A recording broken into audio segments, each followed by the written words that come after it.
रात के 8 बज चुके हैं और मैं हूं आप सभी का अपना शावेज़ मलिक और हाजिर हूं आप लोगों के सामने फिर से एक क्राइम की कहानी को लेके, एक क्राइम की घटना को लेके। दोस्तों, कभी कभी अगर कोई इंसान किसी रास्ते पर चलता है तो उसे बखूबी ये पता होता है कि जिस रास्ते पर वो चल रहा है उसकी मंजिल क्या है। कोई भी इंसान अगर कोई कर्म करता है तो उसके फल का उसे अंदाज़ा होता है, लेकिन उसके बावजूद भी कोई व्यक्ति ऐसा काम करे कि कोई शादीशुदा महिला हो और उस महिला के साथ में प्रेम संबंधों में एक कुंवारा लड़का पड़े और उसके बाद में वो उससे इतनी ज़्यादा मोहब्बत करे कि उसका नाम तक अपने हाथों पर गुदवा ले। लेकिन यकीनन दोस्तों, एक लड़का ऐसी ही एक महिला से बेइंतहा मोहब्बत करता था। लेकिन दोस्तों, एक बार उस लड़के के साथ में कुछ ऐसा हो जाता है। यकीनन दोस्तों, जब आप लोग इस पूरी कहानी को सुनेंगे तो आप लोग अपने कानों पर विश्वास नहीं करेंगे। और कई बार ऐसा होता है कि जिसके साथ में क्राइम होता है और एक वो होता है जो क्रिमिनल होता है, तो कहीं ना कहीं जो हमारे जैसे लोग होते हैं वो दोनों लोगों के लिए बोलते हैं कि अगर ऐसा वो ना करता तो ऐसा ना होता। लेकिन उसके बावजूद भी क्राइम करने का, कत्ल करने का अधिकार किसी को नहीं है। दरअसल दोस्तों, बात करें आज की इस घटना की, तो आज की इस घटना की शुरुआत होती है उत्तर प्रदेश से। और इसी उत्तर प्रदेश के अंदर एक ज़िला लगता है कौशाम्बी ज़िला, और इसी कौशाम्बी के अंतर्गत एक थाना आता है करारी थाना। और ये जो करारी थाना है, इसी करारी थाने के अंतर्गत एक गांव है अड़र राह गांव। और ये जो अड़रहारा गांव है, इसी गांव के अंदर एक परिवार रहा करता है। परिवार में जो परिवार के मुखिया है उनका नाम है महेश प्रसाद। महेश प्रसाद की एक पत्नी है और उनका एक बेटा है शिवम उर्फ छोटू। अच्छा, शिवम उर्फ छोटू यह पढ़ने लिखने में काफ़ी ज़्यादा तेज़ था और माता पिता का भी सपना था कि इसे पढ़ा लिखा कर कुछ ही अच्छी पोस्ट पर पहुंचाएंगे, जिससे परिवार का नाम रोशन हो सके, सारी ही चीज़ें बढ़िया तरीके से हो जाए, रिश्तेदार भी फ़ख्र करें कि हमारी रिश्तेदारी में एक लड़का है जो इस पोस्ट पे है। और लड़का भी अपने माता पिता की तमाम जो ख्वाहिशें थी उन ख्वाहिशों पर खरा उतर रहा था। मेहनती पढ़ाकू लड़का था। लेकिन दोस्तों, इसी बीच में सारी चीज़ें बहुत बढ़िया तरीके से चल रही थी। एक तारीख आ जाती है 16 जून साल 2024। और इस 16 जून साल 2024 को ये जो शिवम उर्फ छोटू था अपने परिवार के साथ में शाम का खाना खाता है। खाना खाने के बाद में ये सोने चला जाता है। बाकी के जो परिवार वाले लोग होते हैं वो भी सोने के लिए चले जाते हैं। अब दोस्तों, रात के समय ऐसा कुछ होगा इस बात का तो किसी को कुछ अंदाज़ा ही नहीं था। अब परिवार वाले जो है वो अलग कमरे में सो रहे हैं। एक लड़का जो कि ऑलमोस्ट जवान है, 20-21 साल का लड़का है, वो अलग कमरे में सो रहा है। लेकिन जैसे ही दोस्तों सुबह होती है, सुबह होने के बाद में जो इस महेश प्रसाद की पत्नी होती है वो नाश्ता वगैरह तैयार करती है। नाश्ता वगैरह तैयार करने के बाद में अपने बेटे शिवम उर्फ छोटू के रूम में जाती है कि उसको जगा दो, नाश्ता कर लेगा। लेकिन जैसे ही वो अपने बेटे के रूम में पहुंचती है तो देखती क्या है कि जो बेटा है वो घर पे मौजूद नहीं है, यानी रूम में मौजूद नहीं है।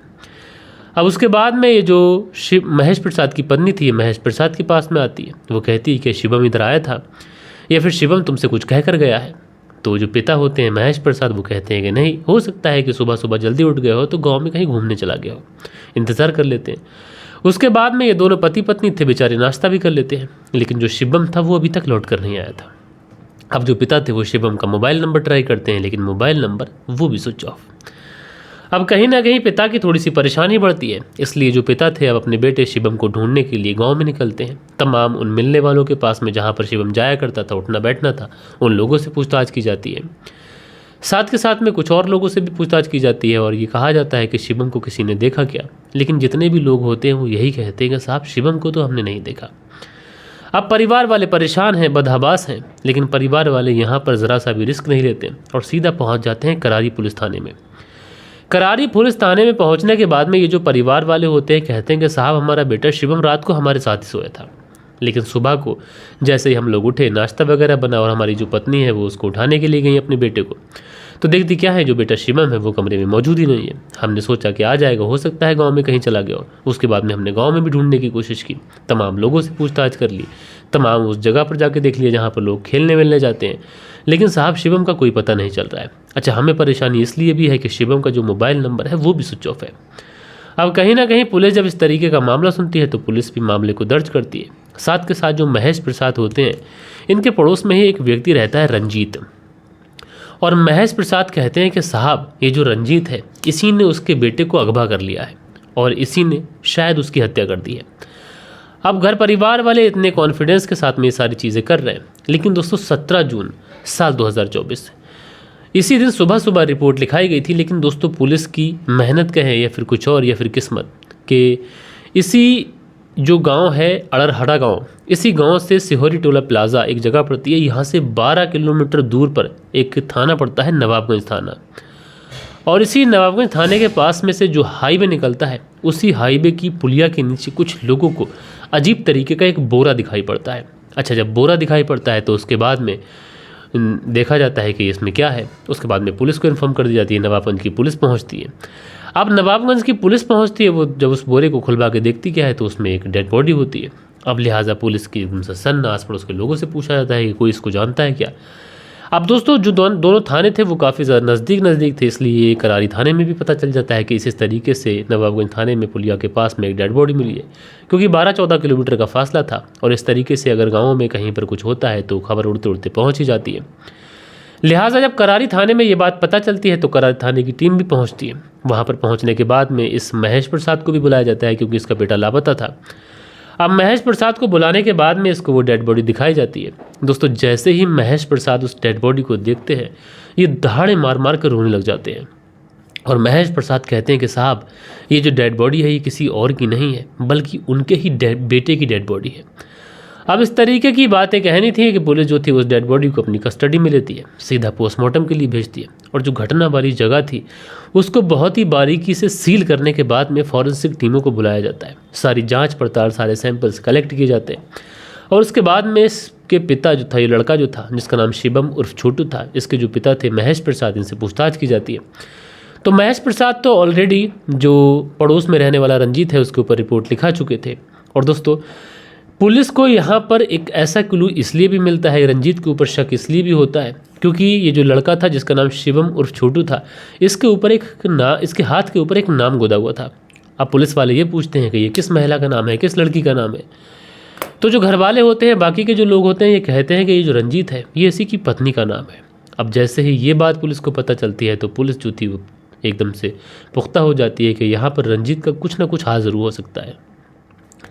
लिहाजा अब क्या था, पुलिस पहुंचती है, सीधे रंजीत को घर से उठाती है एंड उठाने के बाद में सीधा पुलिस थाने लेके आ जाती है। पुलिस थाने लाने के बाद में रंजीत से पूछताछ की जाती है। तो रंजीत जो था ये पुलिस को बताता है कि साहब, मैं तो रात ही मुंबई से आया हूँ, मुंबई में रह के काम करता हूँ और अभी यहाँ पे आया हूँ और अभी इस तरीके से तुम मुझे उठा लाए हो, तो ऐसा किस तरीके का इल्ज़ाम मेरे ऊपर है। लेकिन दोस्तों जितनी भी चीज़ें मिल रही थी इस रंजीत के अगेंस्ट ही मिल रही थी। लिहाजा पुलिस वाले जो थे वो रंजीत के ऊपर सख्ती बढ़ाते हैं।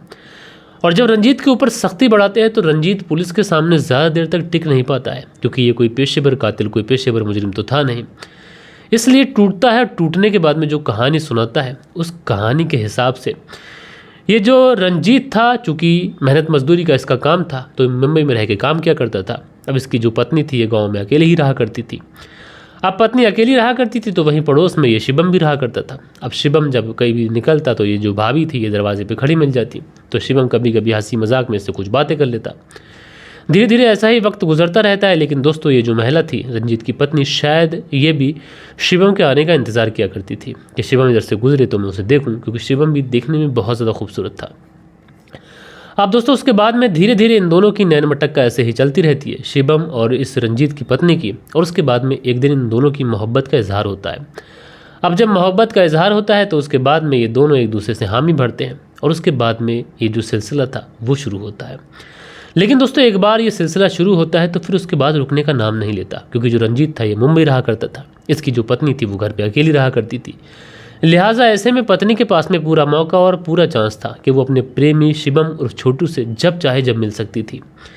इसलिए मिलने मिलाने का दौर शुरू होता है और शारीरिक संबंधों का जब ये दौर शुरू होता है तो फिर इन दोनों को एक दूसरे की लत लग जाती है। अब कहीं ना कहीं गांव के अंदर जब इस तरीके की चीज़ें चलती हैं तो उसके बाद में गांव वालों को हल्की फुल्की खबर भी होती है। अब ये जो रंजीत था इसके कुछ दोस्त लोग रंजीत को बताते हैं कि तुम्हारी पीठ पीछे तुम्हारी जो पत्नी है ये पड़ोस में ही रहने वाले शिवम उर्फ छोटू के साथ में सेट है और उसी के साथ में आपत्तिजनक स्थिति में कई बार लोगों ने देखा भी। लिहाजा जैसे ही रंजीत को ये बात पता चलती है तो उसके बाद में वो आग बबूला हो जाता है। 16 जून साल 2024 को रात में बिना बताए अपनी पत्नी को और किसी को ये सीधा सीधा अपने गाँव आ जाता है। अब रात के समय गांव आया था इसलिए घात लगाकर बैठ जाता है कि अगर इस बात में सच्चाई होगी तो कुछ ना कुछ तो ज़रूर देखने को मिलेगा। घर में झांकता रहता है। लेकिन जैसे ही रात के 9 से 10 बजे के आसपास का समय होता है, गांव के जो लोग थे वो सोते हैं, क्योंकि गांव के अंदर अमूमन लोग जल्दी सो जाते हैं। अब जैसे ही गांव के कुछ लोग सोते हैं तो उधर जो शिवम था उसको तो एक तरीके से लालच था, उसको तो ऐसा उसको भूत सवार था कि वो किसी भी कीमत पर इस रंजीत की पत्नी से यानी अपनी पड़ोसन अपनी प्रेमिका से मिलना चाहता था। इसलिए शिवम उर्फ छोटू बेताबी से अपनी प्रेमिका से मिलने के लिए इस रंजीत की पत्नी के पास आता है। अब जैसे ही रंजीत इसको अपनी पत्नी के पास जाते हुआ देखता है, दोनों आपत्तिजनक स्थिति में होते हैं, तो पीछे से ही रंजीत पहुंच जाता है। उसके बाद में ये छोटू की बहुत ज़्यादा मार पिटाई करता है। मार पिटाई करने के बाद में गला दबाकर उसकी हत्या करता है एंड हत्या करने के बाद में उसके शव को एक बोरी एक कट्टे में पैक करता है और उसके बाद में पहुंच जाता है सिहोरी टोल प्लाजा के पास में, जो कि 12 किलोमीटर दूर है, नवाबगंज थाने में पड़ता है। और यहीं पर हाईवे के पास में एक पुलिया है, उसी पुलिया के नीचे ये उस डेड बॉडी को फेंक कर वहाँ से 9-11 हो जाता है। इसने डेड बॉडी लगभग 12 से 14 किलोमीटर दूर ले जाकर इसलिए फेंकी थी कि ये जो केस है ये कभी खुल ना पाए। लेकिन दोस्तों, जितनी चालाकी से इतने गुस्से में क्राइम करने की कोशिश की थी, उतनी ही जल्दी ये कातिल जो था वो सलाखों के पीछे भी पहुंचा।